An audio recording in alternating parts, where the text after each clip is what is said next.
This is a case of multiple pathologies commonly seen in neuroradiology, including subdural hematoma, epidural hematoma, and right MCA infarct.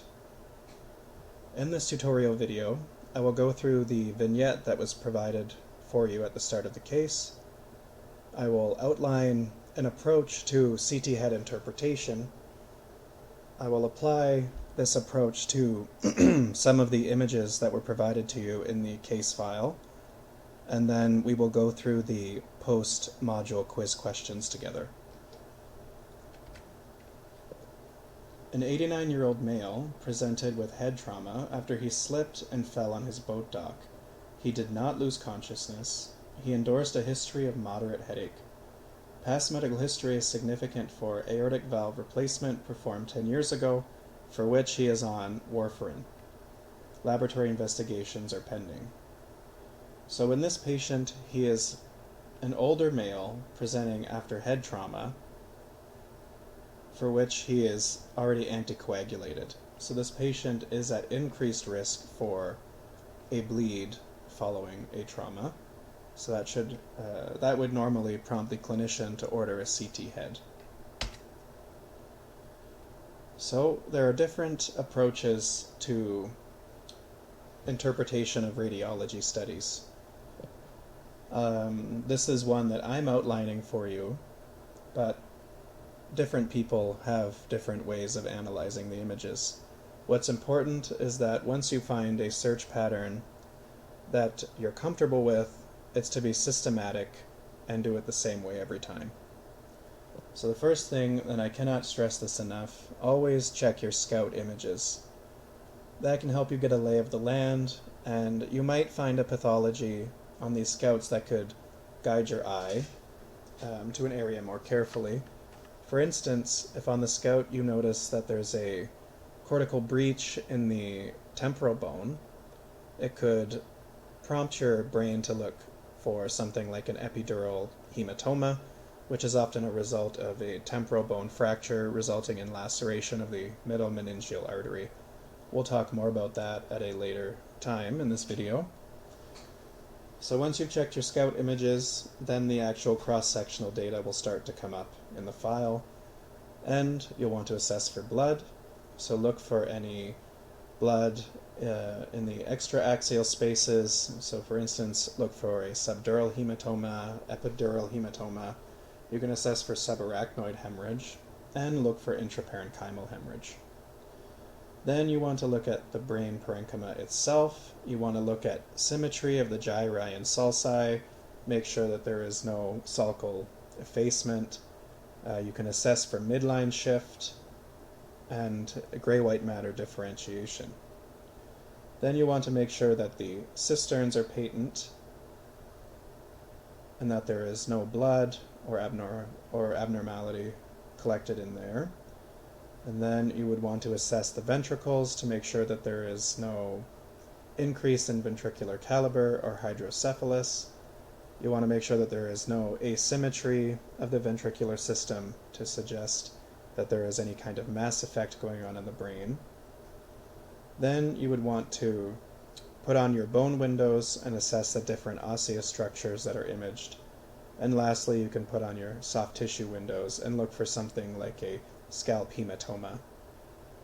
Sometimes a subgaleal hematoma will form over the site of fracture, so seeing something like that in the soft tissue window might prompt you to go back and look a bit more carefully in that region on the bone window. So for example, a normal CT head might read as follows. The basal cisterns, ventricles, and sulci are maintained without evidence of mass effect or hydrocephalus. There is no CT evidence of intracranial hemorrhage or acute large vessel infarction. The mastoid air cells and paranasal sinuses are clear. The calvarium and skull base are intact, and the visualized orbits are unremarkable. So that can be, if you read that in a report, then you can be reasonably confident that all of these areas were assessed and that they are in fact normal. So applying this approach to some of the images that were provided to you in the case file. So if we do our systematic approach, we would have already checked our scout images, and then we're ready to dive into the cross-sectional data. So check for blood, and first thing I'm noticing is this hyper-attenuating material layering along the left cerebral convexity. Its attenuation is consistent with acute blood. You can see that it looks crescentic in shape, and it is not crossing the midline here. You see it's extending up to the falx cerebri and not passing any further. Afterwards, you would want to check the brain, so check for symmetry of the sulci and the gyri. This patient has a certain amount of atrophy that would be age appropriate for a male that is 89 years old. So we can actually see there's not a whole lot of sulcal effacement here. Blood is in this extra-axial space, but we can appreciate these divots in the patient's sulci, and it does not look particularly effaced. To assess for midline shift, we consider the midline to be coplanar with the falx cerebri. So you can draw a line down the middle here and assess for midline shift. Now this patient might have a little bit of midline shift, but when you put in context with the fact that there is no obvious sulcal effacement and there's no asymmetry of the ventricles to suggest unilateral ventricular effacement, so there's likely no significant midline shift for this patient. And everybody's anatomy can vary a little bit in terms of how off the midline you can see these structures. And often the midline can also change based on how the patient's head is positioned within the scanner. So if their head isn't completely straight, then it can sometimes alter the visible anatomy. Next, we can assess for our cisterns, which the ones that we can see, they look patent. The ventricles look symmetrical and patent bilaterally. There is no evidence of hydrocephalus that we can see in the ventricular system. And then one thing I want to actually highlight explicitly is when you're assessing the brain parenchyma, it's important to assess for gray-white matter differentiation. So if you can remember from your neuroanatomy, the gray matter is the outer portion, outer gray, and inner white. And now we see this inner white matter is more hypoattenuating in comparison to the gray. And that's because these tissues are impregnated with fatty myelin. So if we can trace the different areas of the brain, we can appreciate that with this patient there is no loss of gray-white matter differentiation, which can be seen in the context of things like ischemia. Lastly, you would throw on the bone windows and look for any disruption in the osseous structures. And that would not be the last step in our approach. Lastly, you could throw on a soft tissue window, scroll up and down through the brain, and look for anything like a subgaleal hematoma outside of the skull. So to summarize our findings, this patient has a crescentic focus of hyperattenuation in the extra-axial spaces, layering along the left cerebral convexity that is not crossing the midline here, but is likely, as you scroll up and down, crossing suture lines. And this is most consistent with a subdural hematoma. Which leads us to our first question. So based on the images in the link above, what is your favorite diagnosis? It would be an acute subdural hematoma, because we could see that material layering, or that blood layering along the left cerebral convexity, was pretty much uniformly hyperattenuating, which makes us believe that this would be acute. Now, if it was an acute on chronic subdural hematoma, you would have a collection layering along that cerebral convexity again. You would have dark portions interspersed with hyperattenuating or white in this collection, and that would be indicative of active bleeding into this subdural space on top of an already established chronic subdural hematoma. We know based on our imaging that this is not an intraparenchymal hematoma because the blood was collecting in the extraaxial space, and the fact that it was crescentic and not biconvex would lead us to believe that it's more likely to be subdural as opposed to an epidural hematoma. So a subdural hematoma represents hemorrhage between the arachnoid and the dura mater. Its etiology is typically traumatic, and it involves shearing of bridging veins. So subdural hematomas are not confined by cranial sutures. They can extend over an entire cerebral hemisphere, but what it will not do is cross the midline falx. And as we talked about previously, the appearance does vary based on acuity. So an acute subdural hematoma will have higher density or higher attenuation values. It will be crescentic and extraaxial. A subacute may be isoattenuating or hypoattenuating. And lastly, a chronic subdural hematoma will be hypoattenuating. And again, there are special circumstances here where you have acute on chronic, where you have a mix of hyperattenuating with hypoattenuating blood in that extraaxial space. Question 2, there is significant midline shift. For this patient, I would say that this is false.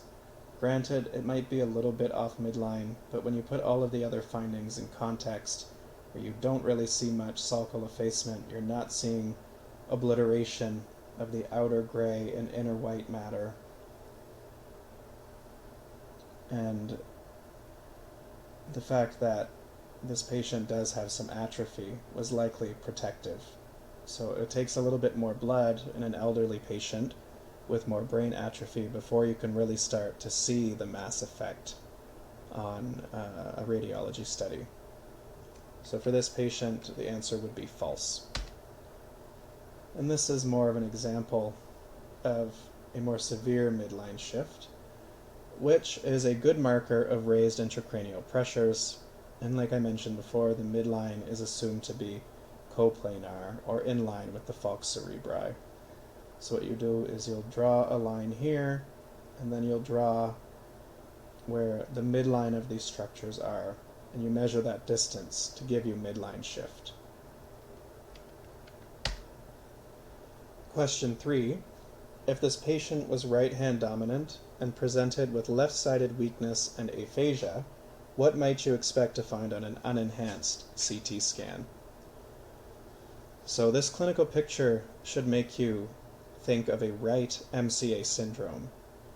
So in a right-hand dominant person, if you're presenting with a right MCA syndrome, you'll get contralateral weakness or hemiparesis and aphasia, which is what this patient is presenting with. So left-sided weakness, aphasia, the patient is right-hand dominant.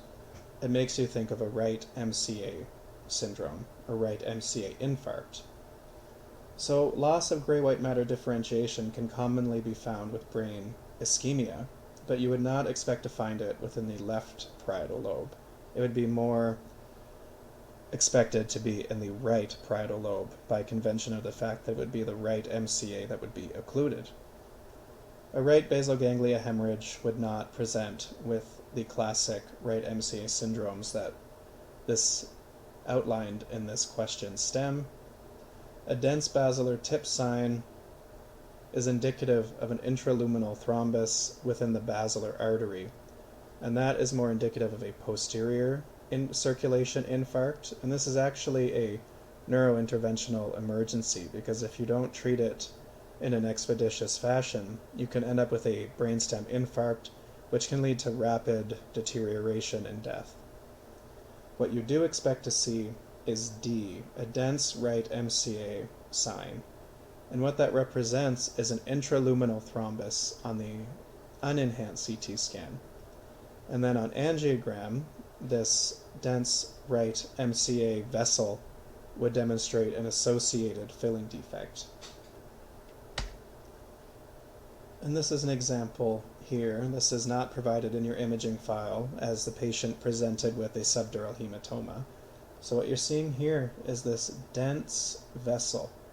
This would be a dense left MCA vessel, which can be one of the earliest signs of stroke that you can see. It can be seen in the hyperacute phase, and what that represents is a left MCA thrombus.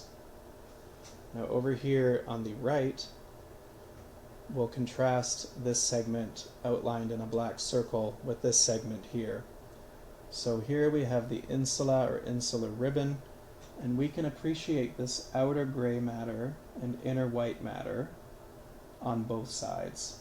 You may have to adjust your window settings to appreciate this more clearly, but if you contrast it to this over here, you can see how you cannot differentiate between the outer gray and inner white matter. It all becomes smudged or blurred together. So we would say that there is gray-white matter differentiation loss in this region, in the region of the insula, and that is known as the insular ribbon sign. And these are two images demonstrating an unenhanced CT scan showing a dense, again, left MCA vessel. And on corresponding angiogram, you can see that there is now a filling defect. This right MCA vessel is nice and patent. We can see it filling with contrast, but once the internal carotid artery starts to bifurcate into the MCAs and ACA vessels, that this is not filling with contrast at all. So again, a dense vessel sign is indicative of an intraluminal vessel thrombus. And our last question is, select the combination of the best description of the CT findings and your preferred diagnosis if you open the patient's imaging file and saw this image. So what we're seeing here is a biconvex hyperattenuating collection in the extraaxial spaces of the brain, causing mass effect on the brain parenchyma itself. So if you were to draw a line here through the falx, I apologize, if we draw a line through the falx, we can see that these structures have shifted. And additionally, the right lateral ventricle is completely effaced. So we have a biconvex extraaxial hyperattenuating collection consistent with in acute epidural hematoma. Whereas if you have a subdural hematoma, it would be crescentic in shape, and an epidural hematoma by convention is blood in the extraaxial spaces, so it would not be intraaxial. So the biconvex portion is correct, but the intraaxial portion of this answer is incorrect. And lastly, when you have subarachnoid hemorrhage, it does not have a shape that is biconvex in nature. So once we rule out these, we can be confident that the answer is A. This is a table contrasting epidural hematomas from a subdural hematoma. So in terms of the etiology, you could have an injury to your temporal bone causing laceration of the middle meningeal artery, whereas with subdural hematoma, you get a shearing of bridging veins. An epidural hematoma will not cross suture lines, whereas a subdural hematoma will. However, a subdural hematoma will not cross the midlines or the falx cerebri. The shape of an epidural hematoma is biconvex, and the shape of a subdural hematoma is crescentic. This concludes our case on subdural hematoma, epidural hematoma, and right MCA infarct.